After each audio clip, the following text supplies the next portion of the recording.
Hello guys, welcome to the channel. My name is Claire and this is Polly Put the Petal On, and today we're going to be making a beautiful welcome wreath ready for spring. And yeah, I'm going to be doing a step-by-step guide, so this is going to be even for the very beginner. It's going to be super simple to follow. So what we've got here is an evergreen Christmas wreath base, so that's what we're going to be using. And as you can see here, I'm fluffing out all the branches.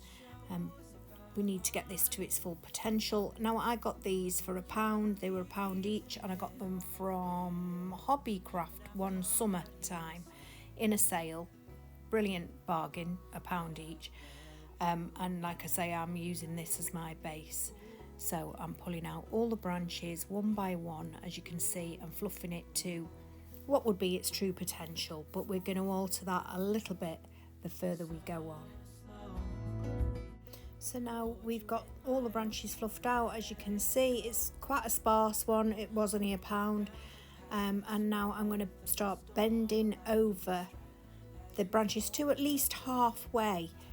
Just to minimise, because for me these would be ideal if you're going to put deco mesh in, but for me these are too big for how I want to decorate this. So we're going to go all the way around, and we're going to bend them in, and like I say, at least halfway down the stem. So as you can see there, I've done half of it already, and as you can see, it's made it a really nice shape. So now we're going to add this beautiful little sign that I got from Temu. I think it was £1.75 or something like that from Temu, and we're going to place that into the middle of the wreath. And all I'm going to do is I'm going to glue it in, because if you've noticed, I've flattened that base now, and yeah, so it's given me ample area enough to be able to just glue the back of the sign onto the wreath and make it nice and secure, so it's not going to come out.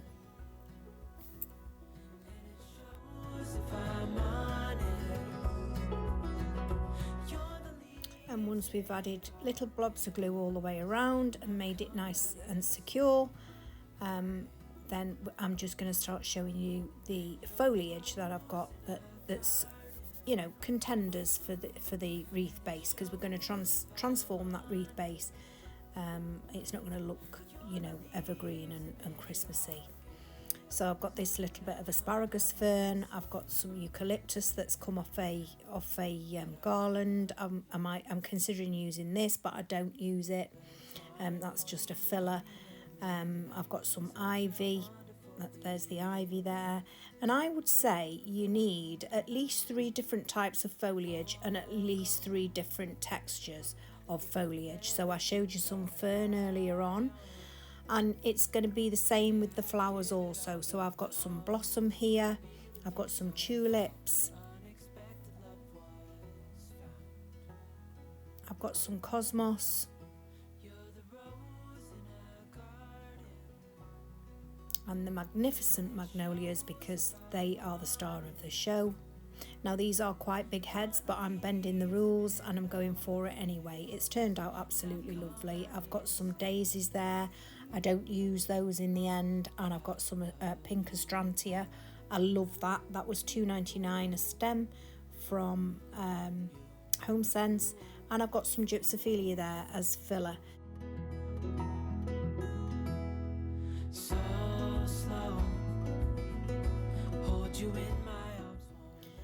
And here I've just cut that garland down, the eucalyptus garland down, into single units of 3. As you can see, there's 3 little branches of the eucalyptus coming off, and then I've done it for the fern. I have done single units of 2, and for this asparagus fern, I don't even use it in the end, so that was irrelevant, but I was just showing you anyway. And then the ivy I add much later. So let's crack on with this and start placing our foliage. And I'm going to start working on the outside. Now I want this evenly spaced all around the outside, so we will do that.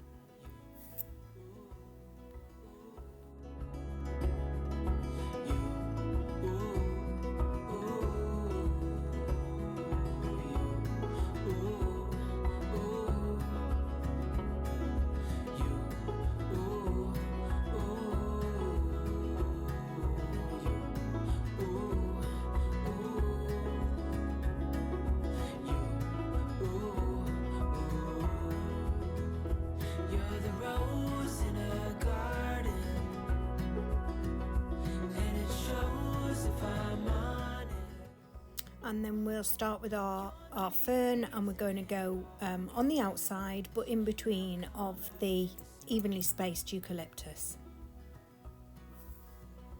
You're the rose in a garden, and it shows if I'm on it. You're the leaves. And as you can see, I'm pointing that foliage out to, you know, it's on the outside of the wreath, but I'm pointing it to the outside of the wreath, so it's reaching beyond. The time, morning, evening, at midnight, such a wonderful. And then we're going to start coming on the inside, almost central, with the back in with the eucalyptus, but we're going in between of the elements that we've done on the outside. If you can you see that? That's Autumn at the side of me. She's my little dog, and she's just having a little snooze, so please forgive if you hear that, if you can hear that snoring. So yeah, as you can see, I've come on the inside, but I'm going in between of the outside eucalyptus. So if you look at it from the outside, there'll be two on the outside and there'll be one on the in, so it's almost like a triangle. If you don't follow that, don't worry about that, just go in between but on the inside of the eucalyptus. So slow, hold you in my arms, won't let go.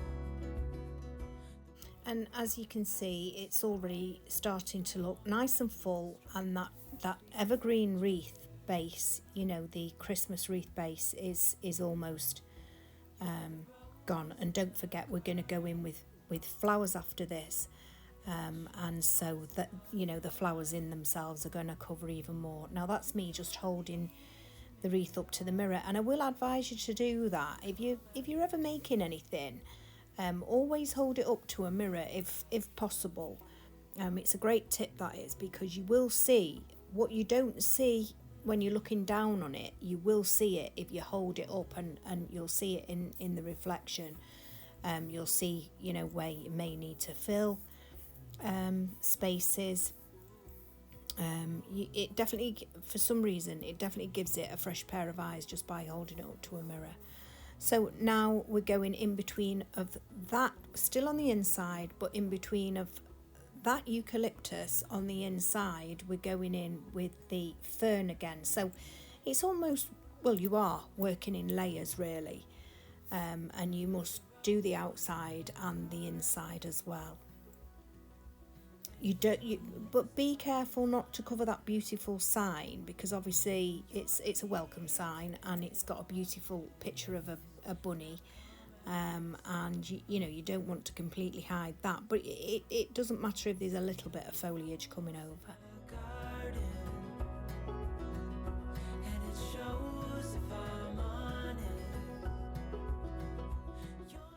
And here's me just holding it up to show you how, you know, how easy it is to transform that evergreen base, and how good it's looking so far. And I think now we're going to go in with a couple of magnolia leaves. Now I'm not sure whether I should have kept these in, but I have done, because they're quite big leaves, but again they were a beautiful different texture, nice flat and shiny, as compared to the spiky fern and the bubbly eucalyptus.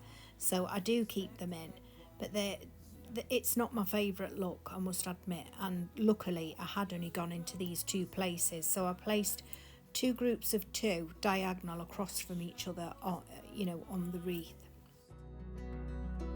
You're the leaves in mid-August, and I've come out here to say.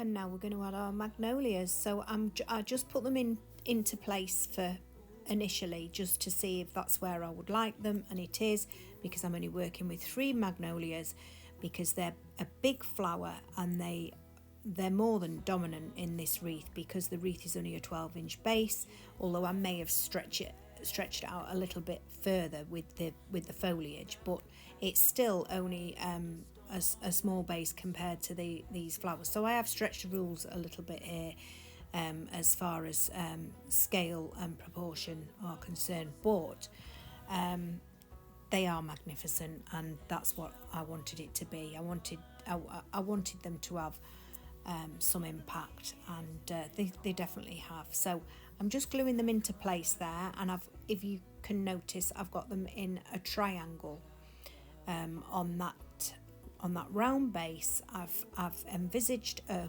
triangle, and they are my placements for the magnolia.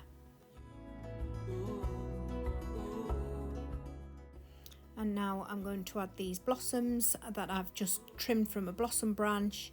I am leaving part of the branch on this one here just for a nice effect. So we're going in with, there's one, there's two, and we're going in between those magnolias, and there's three. So again, it's a secondary triangle in between the magnolias. Looks good so far. Now, when you've had a dominant flower, you need a secondary flower, and that's your transitional flower that takes you from your large flower down to your small flower. So I'm going to use these tulips here, and initially I'm going to place them on the inside in between of the blossom and the magnolia. That I love you. The time, morning, evening, at midnight, such a wonderful delight. Forgo, give up everything that. And then I'm going to do exactly the same but on the outside, but I do place more on the outside because obviously the outside of the wreath is a lot bigger than the inside circumference, and so there'll be I think there may be 5, maybe 6 tulips placed on the outside. And like I say, that's your transitional flower. So you've got your dominant, which was the blossom and the magnolia, and then you'll have your transitional, which is this tulip, and I also add some cosmos too, which could be classed as your transitional as well because of the size of the head.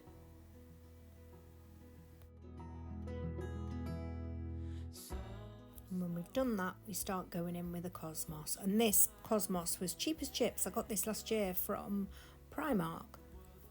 The tulips came from Temu, by the way. The magnolias came from Primark last year. The blossom came from Home Sense. That I've had those absolute years, and I've started cutting them up. They were on extra long branches. I've started cutting them up this year because I just don't want them in that form anymore. But I'm still working with them because they're absolutely beautiful and great quality. And so again, we're going in between of everything where we've placed. We're going in between on the outside with the cosmos.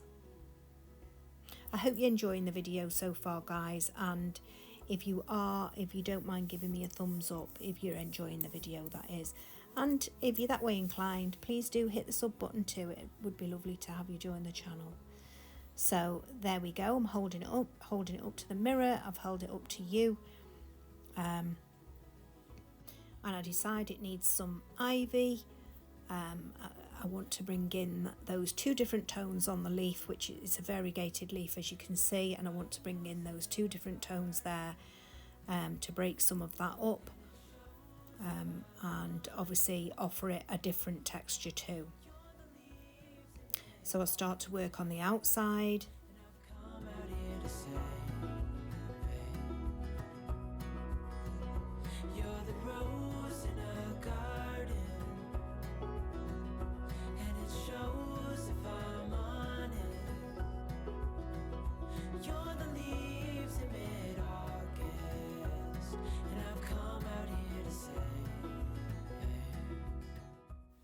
And then I bring this smaller leaf into the centre. Because like I say, it's smaller circumference on the inside, isn't it? And so that, you know, if you think about it that way, the smaller leaf is coming into the centre where the sign is. And again, you don't want a big leaf covering up your sign. I'd give it all up now just to be with you somehow. Unexpected love was found. And at the time, I don't know how much of this I'm going to put in at the centre, so I go diagonal across from the first placement, and I am just showing you there. I go diagonal so it creates balance. I'm out here to say And I'm not entirely sure why, guys, but I absolutely love variegated ivy with the colour pink. A pink flower and variegated ivy just sings something to me. I'm not entirely sure what it is, but I just love those two elements together. A pink flower and variegated ivy, to me, is just beautiful. won't let go. The world around could pass us by, a thunderstorm, a lightning. Oh, and here's some very, very pretty astrantia. And I got this also from, this is BFA approved, British Floristry Association, and so you can bet your bottom dollar that that is a perfect replica of the actual real flower. And yeah, I got this from Home Sense as well. So Home Sense TK Maxx, you'll get it in there. It's absolutely beautiful and it's so realistic also. And I think it's $2.99 a stem, or it was when I bought this last. So I'm definitely taking it. I'm elevating the look. I'm adding finer detail, but I'm taking the size of the flower down another notch now. If you can tell. Now in this particular design, the astrantia that I'm adding here is what I'm considering to be a filler flower, and so I'm not methodical with its placement, you know, like I was with the magnolias and the blossom and the tulips. It's a filler, and so it's where I think it needs to go, although it will be sprinkled throughout and it will still have balance. It's not as uniformed as the other placements within the design. You're the rose in a Personally, guys, I think this astrantia just looks right at home in this design, doesn't it? It's created a little bit of softness because it's got that nice fluffy texture, hasn't it? So it's created that little bit of softness and that detail, and it's just beautiful. It's one of my favourite flowers, this. I mean, I've got many favourite flowers, guys, but the astrantia is definitely up there. such a wonderful delight. Forgo, give up everything that And now I'm going to hold it up to you so you can see. Isn't it beautiful? But we haven't finished yet. I'm holding it up for myself in the mirror, and I am now going to add my last little flower, which is the tiniest of flowers, and it's going in the gypsophilia, and I will sprinkle this throughout, in between all of the flowers where all the little gaps are. I will sprinkle this throughout, and it's adding that finishing touch. I love you. Ooh, ooh, you.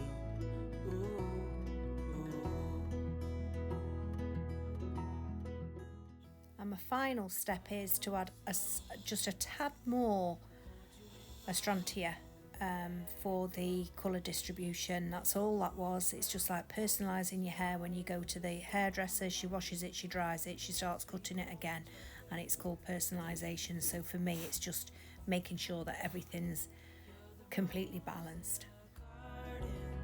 So as we just come to the end now, and before we go and have a look at it on the door, I just want to say thank you so much for watching today. I hope you've enjoyed the video. Please don't forget the thumbs up, and definitely have a little go of this yourself. You definitely can do it. Like I say, 3 different types of foliage, 3 different types of flower in different sizes. So you want your dominant flower, you want your transitional flower, and you want your smaller flower for your filler. And you know, you're off to a great start. You can add all those tiny details should you so wish, but you know, you don't have to. You could just have 6 elements and really go to town and build yourself a nice wreath for your door. And you don't even have to have a great base. You can use an old Christmas wreath base, you know, if you've got an old Christmas wreath, or you find one in the charity shop at the car boot, or you could even make one from cardboard. So you know, the it's limitless. The possibilities are limitless. So please do give it a go. Let's go and have a look on the door. And I've come out And here she is up on the door, a little bit crooked. I'm going to have to go out and straighten it, but I'm super happy with it, from that magnificent magnolia, which was the inspiration today, along with the little sign. And isn't that just a lovely warm welcome to any visitor or anybody that's just passing by? Lots of curb appeal in this one, and I hope I've brought something to you today, guys. And it's been absolutely lovely to see you. Do take care. I'll see you very soon, and we'll do some more crafting. Take care. Bye.